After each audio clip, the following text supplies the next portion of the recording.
Hello, and welcome. Today I'm going to talk about 5 things you should do when you reach maps in order to prepare your character for the endgame. Now, I know some of these things might be things you've heard before, some of these things you've probably heard a lot actually, but please keep in mind that I'm presenting this as a checklist where you check each one off of your list, so even if other places have covered it, I want to go over it again, because it never hurts to double check and make sure you've got everything right. The first thing you should do upon killing A10 Kitava, check your resistances.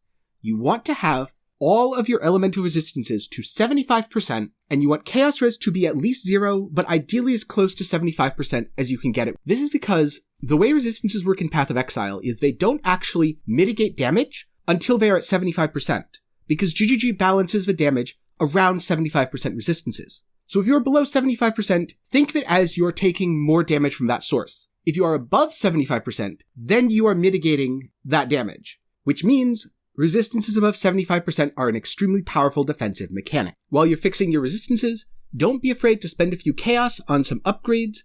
Don't be afraid to replace your tabula with a corrupted 6-link. Whatever you need to do to make sure that you don't die, because the first map boss does cold damage, and if you're at negative 60, you're probably just going to get one shot. Second, fix your flasks. You want to have, at minimum, 1 life flask. You want to have 1 defensive flask, such as a quartz or a basalt or a granite, and you want to have 1 movement speed flask. You also want to make sure that your flask suffixes contain of staunching to remove and prevent bleeding, of warding to remove and prevent curses, and of heat to remove and prevent freezing. There are a lot of ways that you can craft flasks. You can roll them with alteration orbs, or you can use your menagerie and use some yellow beasts to put those suffixes on the flasks that you have. If you haven't upgraded your life and or mana flasks recently, you should also upgrade those to higher bases as they have better covering. Third, fix your gems and links. It's really easy to just use a 4-link while leveling, or throw in a suboptimal support gem because that's what you've got. But when you reach endgame, you should make sure that you have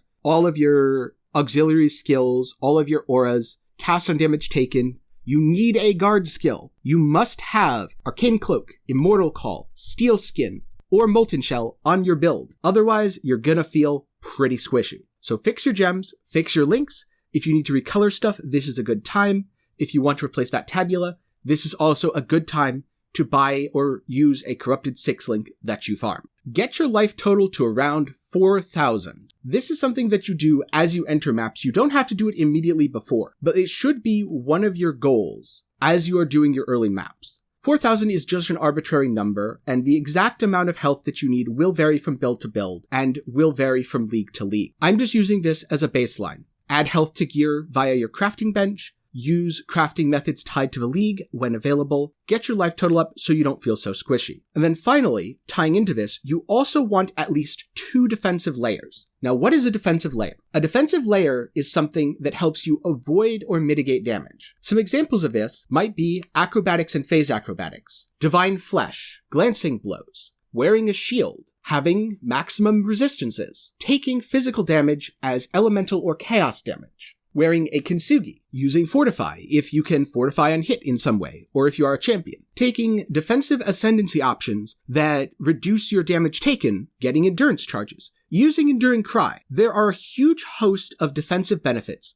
that various things in the game can offer. Pick 2 of them and use them. Ideally, you do want to pick 2 synergistic defensive options. For example, if you have a lot of evasion rating and you have acrobatics and phase acrobatics, you might want something like the Mistwall Shield, or you might want something like Wind Dancer on the tree, or ideally both. If you have a bunch of armor, you might want Fortify and Endurance charges. Fortify will cause you to take less damage. Endurance charges will cause you to help your armor more effectively mitigate physical damage. Alternatively, you could use the Imbalanced Guard keystone. If you have a lot of sources of converting physical damage taken to elemental, let's say to fire, like if you're a Chieftain Ascendancy, you might want to get max fire res, because now you are taking a fraction of the fire damage, which means you're also taking a fraction of the physical damage. This last step is the most complex. Don't stress it too much, but this is an aspect that's going to make a huge difference in how your character feels in the endgame and how many times you die. Hopefully you have found these tips helpful. I will be including a quick